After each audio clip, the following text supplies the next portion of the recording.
Welcome back to The Responsible Edge, the podcast exploring how to balance profit with purpose in an increasingly complex world. I'm Charlie Martin, your host, founder of TrueMark and the Anti-Greenwash Charter. And our article today is Getting Started with Social Value, What It Is and Why It Matters. An introduction to what social value is and why purpose matters more than ever in today's world. And I'm absolutely thrilled to say that our guest today to unpack all of this is Christy Acton, founder and CEO of Standing Tall, a social value award winner and a leader in inclusive employment and homelessness solutions. Christy, it's absolutely brilliant to have you on the show today. Thank you so much for giving up some of your time. Yeah, no, lovely for me to be on the show. So yeah, great. Looking forward to the conversation. Now, I am going to make you feel slightly uncomfortable, as you said in our pre-show, because I did allude to in our introduction the award-winning nature of you and your work. Now, I know you don't want to tell us about it, but could you just give us a very brief sort of overview as to the award that you were given earlier this year? Yeah, thanks for that, Charlie. No, so it's I got a letter in June earlier this year from King Charles to offer me a British Empire Medal, which was obviously a major shock when I received it, and it's just amazing to be awarded this British Empire Medal, and it's great for the work we're doing because it gives us a little bit more recognition and more profile, so we can help more people. That brings us perfectly on to explaining, I guess the next question everybody's going to be asking is what has Christy done in order to realise this medal? So perhaps you could give us a bit more detail about what Standing Tall is, what you guys are focused on, and perhaps why you think ultimately you've been awarded in this way. Yeah, so Standing Tall, as you've said, is a social enterprise. We're about finding talented people who unfortunately have been through homelessness, but have lots to offer society. And we match them with stable jobs with responsible employers. We match them with a safe home with our hosts, people with spare rooms in our cities. And we give them 12 months of support. So we do these three things all at the same time. And it's proving to be really effective. You know, for a certain person who is really ready to step out of homelessness. We all know how difficult it is to move out of homelessness, but these, the stable job, the safe home and the support, all three at the same time are proving to be really effective. I think it's brilliant. And I should say for anyone that immediately is thinking, what a beautiful little ecosystem, sorry, not little, but a beautiful ecosystem that's been put together there in terms of those three elements, I strongly suggest going and checking out the Standing Tall website. We'll obviously link to all of the various websites in all of our materials, because I think the work that Christy's doing is amazing. And that awareness, I suppose, of how these three elements have to work together in order to create the conditions for success for that homeless person, I think or previously homeless person, is fantastic. Christy, how did we get here? Like, how on earth did we get to this point? I mean, take us back to maybe like some core foundational formative experience that sort of really shaped your view and has sort of driven you to do what you've done in your career. Yeah, I guess I think are two little stories to share. The first one, which I wasn't really aware of at the time, to be honest, but as a 13-year-old, my family moved into a house which was, in my opinion, much bigger than we needed. It had a ridiculous amount of rooms. And when we first walked around it, apparently I said, well, we've got all these spare bedrooms. Why don't we let some, refugees or people on the streets to use them? Because, they're just sitting there not being used. So that was me as a 13-year-old. And I didn't sort of take too much notice to it at the time. But then, so moving forward a long way, before Standing Tall, I was responsible for setting up a night shelter in Birmingham for people experiencing homelessness. And I was really surprised, the number of people coming into the shelter who were really ready and motivated to find a stable job. And we knew some businesses in the city who were willing to take on a few people. And that's where it all started for me, really. I saw, a person come in the shelter in the first place, feeling pretty, rubbish about everything. But then a few months later, matching them with the right job role, and they'd come in at the end of that day, transformed. You could see the physical difference of this person, feeling valued again. And when you look back and you think about the 13-year-old self and the fact that essentially the sort of, the beginnings, if you like, of what has ultimately become Standing Tall was clearly in you as a young boy. Like, how does that feel to sort of be now, the founder and CEO of an organization which is literally manifesting something that was so ingrained in you from such a young age? Like, what's that like? I don't know. My personality is kind of no drama here. It's just what I enjoy doing. I love seeing somebody who starts off in a really difficult situation, but is able to show what they can do and what their capabilities and their commitment, and then we all look at the person in a different light, and I enjoy challenging those typical perceptions that we all have, to show that just because somebody's been through that difficult time doesn't mean that they can't succeed. So that I really get a kick out of that. Do you, by any chance, enjoy underdog stories? Are you a big fan of? For sure. I like watching sport, and I tend to support the underdog, and then the next week the underdog is someone else. So I think that's just part of my makeup. I enjoy that. Yeah. I love that. And you can very much see it sort of playing out in what you do. I want to ask you one thing about Standing Tall. And obviously we're going to talk about some things that will touch upon this with the article this week. But like, what I love about what you're doing is that, to me, it's that sense of like really clear, joined up thinking. It's that sense of like really thinking about the whole of somebody's experience, and then ultimately thinking about, well, what are the support points that need to be produced in order to facilitate that person doing well. You are literally like a walking, talking like representation of how joined up thinking can be effective. Do you have much engagement with the government through your work at Standing Tall and about regulation and policy that can sort of adopt that joined up thinking approach? Is that something that you're part of? And if not, I'm going to say it right now. I think we need to get you in there, because I think it's clear that we need this sort of thinking. Yeah, no, being honest today, conversation with the government for ourselves has been pretty limited. My mindset so far has been about, delivering what we're saying.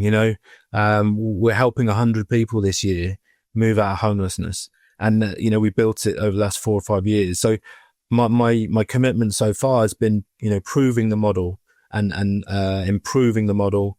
So we're actually helping some real people. We can all talk around it, but we want to walk the walk and show these 100 people and what they're achieving.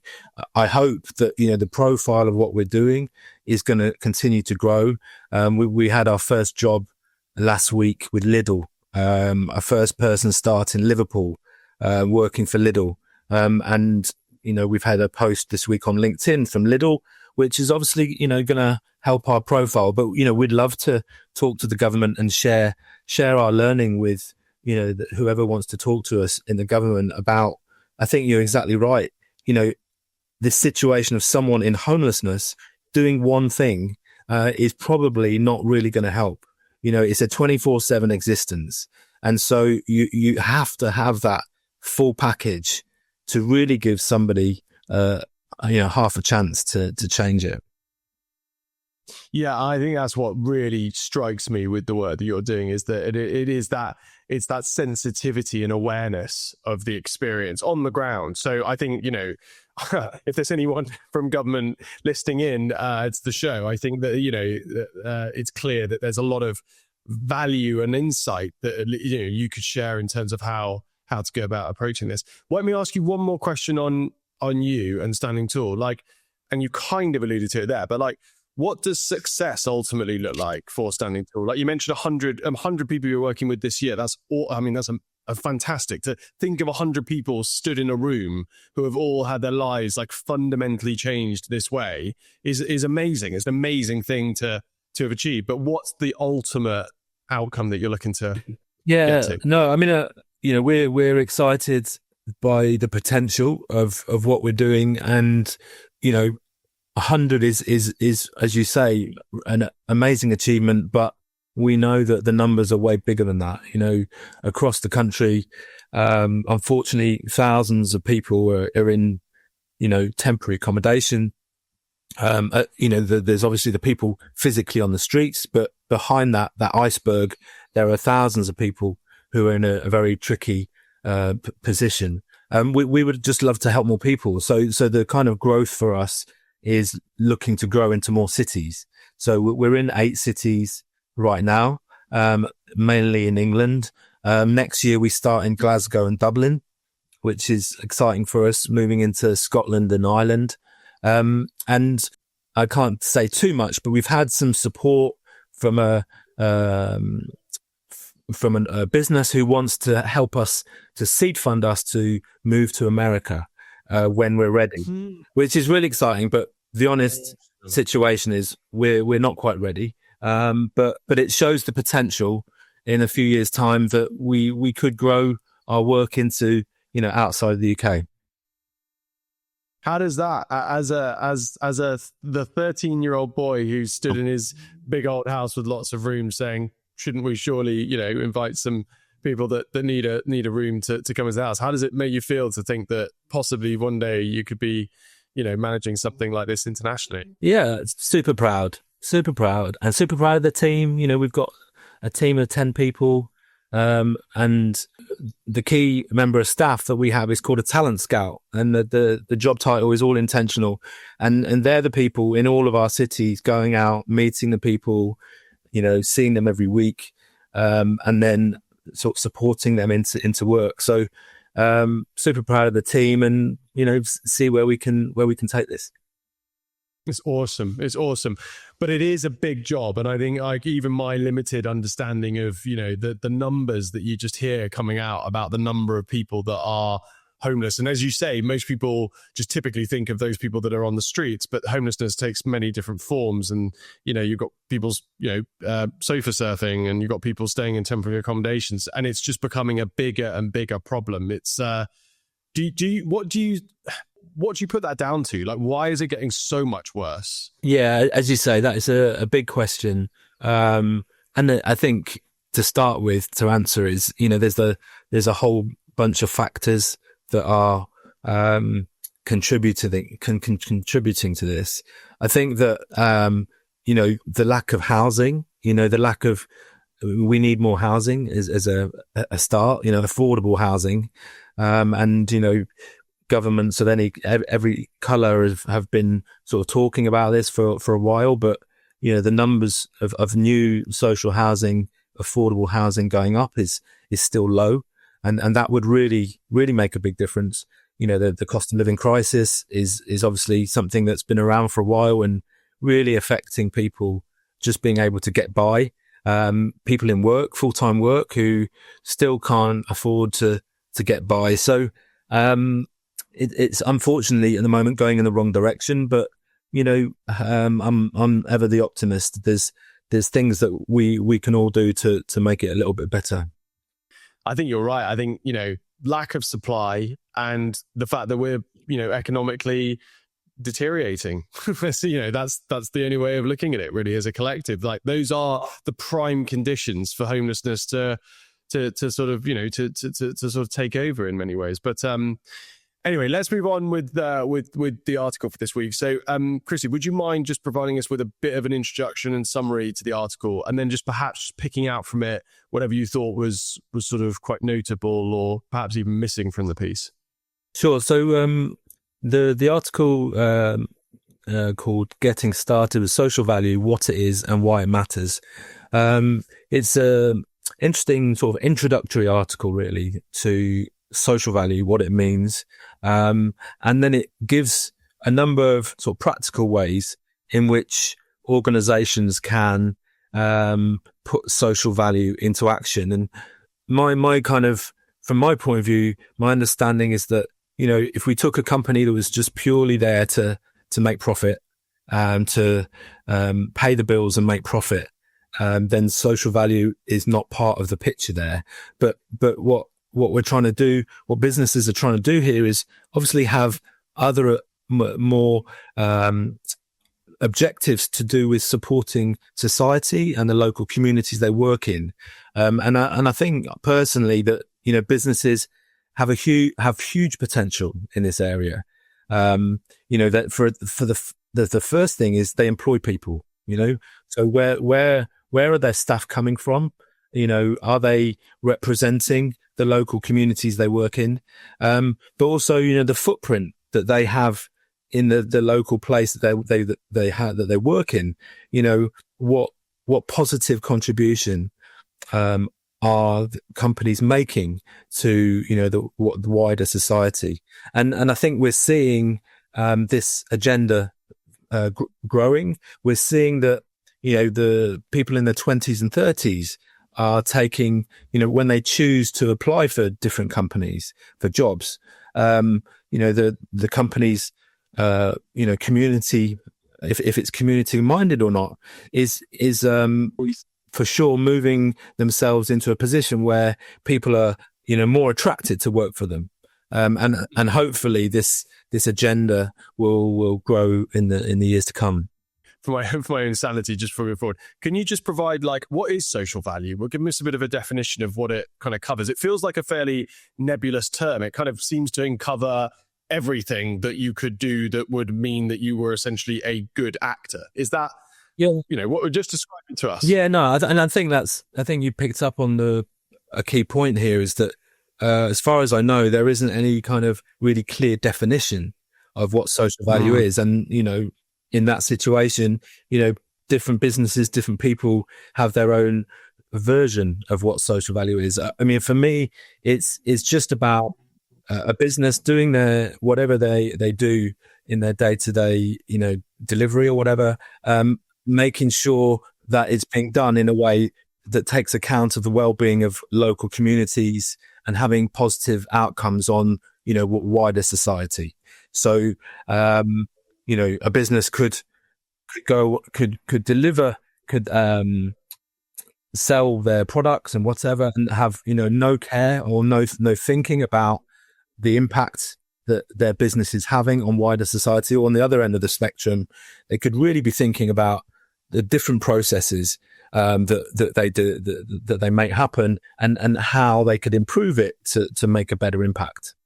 I'm going to share a frustration with you, a personal frustration with you. And I think it is alluded to in the article as well. I have to admit, when I read it did obviously suggest that there was no actual agreed definition for social value as you've suggested. But when you hear it and read it, you just think, well, this is just ESG, isn't it? This is just consideration around environmental, social, and governance, and how those things impact upon your internal stakeholders and your external stakeholders, which presumably covers the impact on society and therefore social value. So are we just getting ourselves obviously the jargon of sustainability, ESG, social value, are we just getting ourselves wrapped up with another term here? Or is there really clear distinction as to what social value is compared to those other terms? Yeah, I mean, I can only share my own knowledge and opinion here. Is, I think they're very similar. I think they're trying to do a very similar thing. What gets me excited is the real stories about businesses who are doing real things. We can hang lots of things off different things that are happening, but the real stories, and just one that comes to mind for myself is that we've been working with a construction company in the Midlands for the last 5 years since we started, called Lamb Construction. They're an Irish family business of about 600 employees. Michael Lamb, the managing director, became very inspired by Timpsons, that over a period of, I guess, about 20, 30 years, I think, 10% of their workforce have come out of prison. So that's a long-standing commitment to, helping people who've been through difficult times to get back into stable work. So Michael was inspired by that, and he wants to be the first company, as far as I know, in the UK, who will have 10% of his workforce coming off the streets. So we've been working with him for 5 years. We've helped about 15 people so far, and 10% for him is 60. So we're a quarter of the way there. And I'm hoping, I'm not sure how long it'll take us, 5-10 years, but when that, day comes, we can share that story that it is possible to do business, to make profits, with your shareholders, but also at the same time, have that positive impact on an issue like homelessness. I think Cook, the frozen food company, do something similar in terms of previous inmates within prison working for them, and it's great to hear. What you just highlighted there, though, when we were talking about language, and then you were like brilliantly, like, it doesn't matter. Ultimately, it doesn't matter. You can call it whatever you want to call it. It's about businesses doing positive things, having impact. I couldn't agree with you more. I think the article alludes to why a business is doing this, whether or not it's, I think, when you look at procurement frameworks and you look at the amount of value that's been placed on social value and the fact that you've got to present it, or whether or not you think about the employee side of things and the fact that young people especially want to join companies that have got social value at the heart of what they do. Ultimately, I don't know about you, but I don't care what the motivation is behind why the company's doing it. I think it's nice when a company is perhaps a little bit more realistic about why they're doing things. I mean, that's great to hear that, the MD of that construction company is inspired by what Timpson's have done. But let's be honest, when it comes to being able to share that story and promote that organization as being the first organization to have 10% of their staff coming from a homelessness background, that's a brilliant thing commercially, because they'll be able to raise their profile for having done it. But that is okay, isn't it, Christy? It is. But another part of this story that I really love is that we're now hearing that there's a business case for this. It's not the community benefit that's coming first. It's the business case that's coming first. So here's an example. We've been working with Network Rail for the last few years, placing people into jobs in the stations across the country. They're called customer service advisors. They're the people that when you go into a platform and ask where to go, they're the people that you speak to. And the station manager at New Street in Birmingham recently said to me, the business case for us is that Standing Tall is finding people who in some cases are better than the standard person coming in, because they've been through some difficult times. They have that emotional intelligence. And that when someone, let's say a scenario comes into the station and is, not feeling great, or is angry, or is, not in a great state of mind, our candidate is able to relate to them and help. And so what we're hearing from our employers is that, if they're trying to find staff who are going to stay with them for the long term, they're getting it from Standing Tall. The secondary benefit, which is, great as well, is that they're making a real contribution to helping homelessness. But the primary decider for them is that they need good staff, and we're finding them. And Christy, to play devil's advocate, that's amazing and it's fantastic to hear within the context of your work that actually there are these credentials, if you like, of people that have been homeless that are now coming to the forefront in certain roles and being seen as commercially valuable, perhaps beyond the norm, and therefore brilliant employees to fill certain roles. That's so good to hear. But in terms of the majority of investment in social value, it doesn't have that element to it as well, I presume. And actually it is about the organization perhaps having the privileged position of being able to go, do you know what?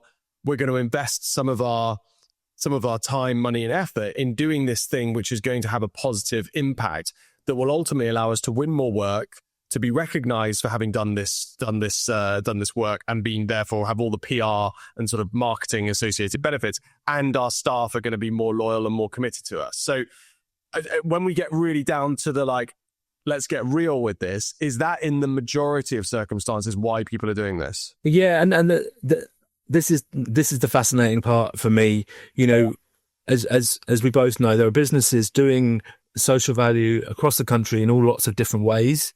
You know, one thing I heard recently is that let's take a business work in the legal profession.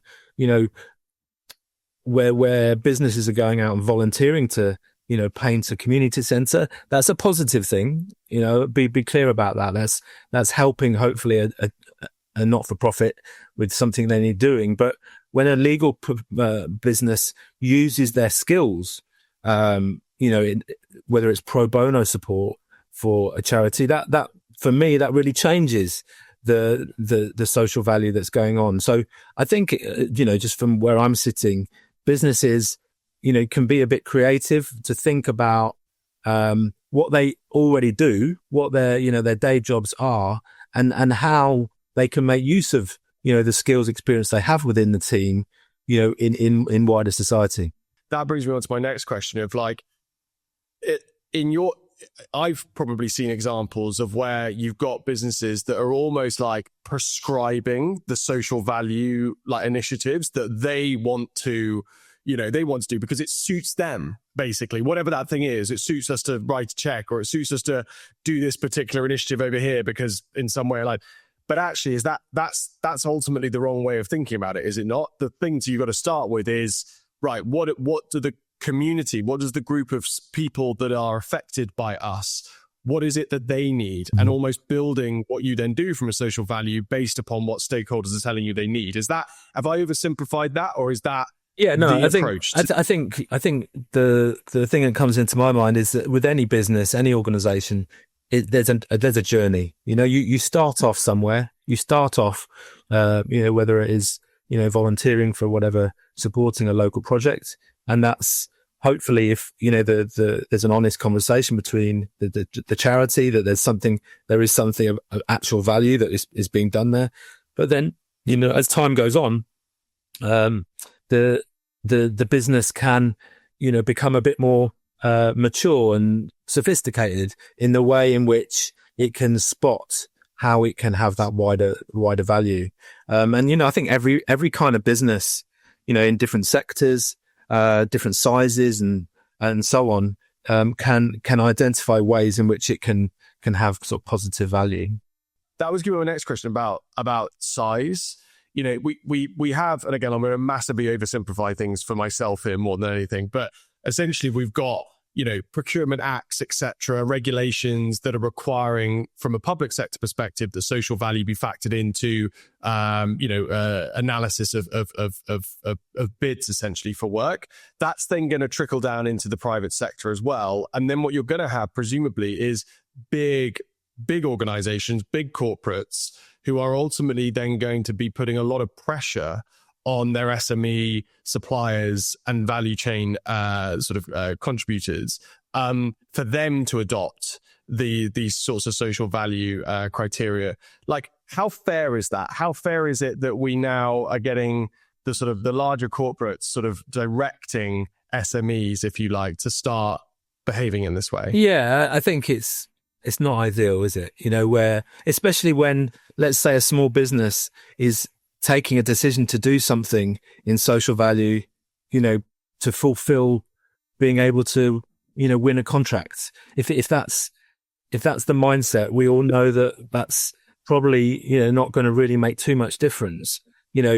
Ideally, it comes from within the business, and, with the right intentions to make this a kind of longer term commitment and step by step. I think one thought I just had while you were asking that, one analogy for me, it's easy for me to say this, and businesses might throw their hands up in the air when I say this, but I you can do stuff, external stuff. You can go out and do some practical stuff, which I see as on the edges of a business, or you can look inward and think about your existing processes. How do you recruit? How do you, find suppliers, and how do you do all your normal business operations? And I think that's the exciting bit, because where you can tweak a business process, that will be your new business process for hopefully for foreseeable future. And that's where, businesses can really make, underlying changes. I love that. And I think that aligns a lot with when people talk about traditional sustainability initiatives as well. Like, look at your business operations and look at how you can do them more efficiently, and look at how you do them more resourcefully, and look how you do them with less waste, and all those sorts of questions, if you like, about the way that you currently operate. And what you're suggesting here is that it just takes that additional sort of added element of, well, think about the impact that you're also having upon your community when you're operating this part of your business in this way. And is there a way of being able to get a sort of a win-win-win-win situation where we can incorporate sort of the impact on your community into those sorts of decisions around how those things work? Is that what we're saying here, that it's a sort of a further consideration in that sustainability space as well? Yeah, and then just to, a practical example, coming back to, what we've been doing for the last few years is, let's say any large business, it needs to recruit a large staff team over a number of cities or whatever. And they have their recruitment practices. They put the jobs out on whichever jobs boards and so on. And that's proving to be successful to a limit. I think what we're hearing from, HR teams is they're needing to try lots of different things, aside from the jobs board. How do they engage with a community that, perhaps is underrepresented in their workforce? And so obviously from Standing Tall's point of view, we're having a very small number of jobs from a big employer. We find the right candidate who, we're convinced they're ready and a good match for the role. And then that's helping that big business to diversify their workforce. Yes, fantastic. And it kind of, as you say, aligns with that. Again, it kind of coming back to the beginning of our conversation, it's almost applying that joined up thinking approach as an organization itself, in terms of looking into why you make the decisions that you make about who you supply, who supplies you, who do you recruit, etc. So I think it's absolutely fantastic. Well, Christy, I have to say, I maybe have come into this conversation with a little bit of skepticism, I think, for me personally, around the notion of social value and whether or not we're ultimately reinventing the wheel here a little bit. But I think the way that you've described it on during this conversation, and the fact that it just needs to be thought of in nuance. It needs to be thought of in detail and specificity, if I can get that word out, when it comes to how your organization operates. I think it's brilliant. Let's move forward now. I'm fascinated to see what you're going to do with this. If I was to hand you a magic wand and you could change one thing about the commercial world this instant, what would that one thing be? I think I'd love to see businesses to just try something new. I think, our experience with Standing Tall is that, businesses are understandably nervous about doing things differently. But when they actually give it a go, so in our case, we introduce one person into work. What we see is they go, wow, this is really working. And we can see the potential of this. And then our partnership grows from there, and we help more people. So I just encourage businesses, I think, just to try, what's the worst thing that can happen? We all have to think about the worst case scenario, and that needs to be addressed. But, what's the harm in trying something for 6-12 months? And there'll always be learning to come out of it. I love that. I'm going to describe it as like the pilot/experimental mindset. Why can't more businesses view themselves as experimenters? And you don't have to overcommit, but just ultimately, decide to sort of pilot one of the two of these initiatives, set some KPIs, and then, move on from there. I think it's a brilliant suggestion. Christy, thank you so much for joining me on the show this morning. I've learned a lot about social value, and obviously the brilliant work that you guys are doing at Standing Tall. I know, for us here at The Responsible Edge, we're really keen admirers of what you guys are doing and keen to support ongoing. So thank you for coming on. Great. I've really enjoyed the conversation. Thank you. And that's all for today's episode of The Responsible Edge. A big, big thank you to Christy Acton for joining me on today's show. As a reminder, this episode was brought to you by TrueMark, the mark of trusted communications. Visit truemark.com to learn more. I'm Charlie Martin. Thanks for listening. And don't forget to subscribe, share, and leave us a review. See you next time.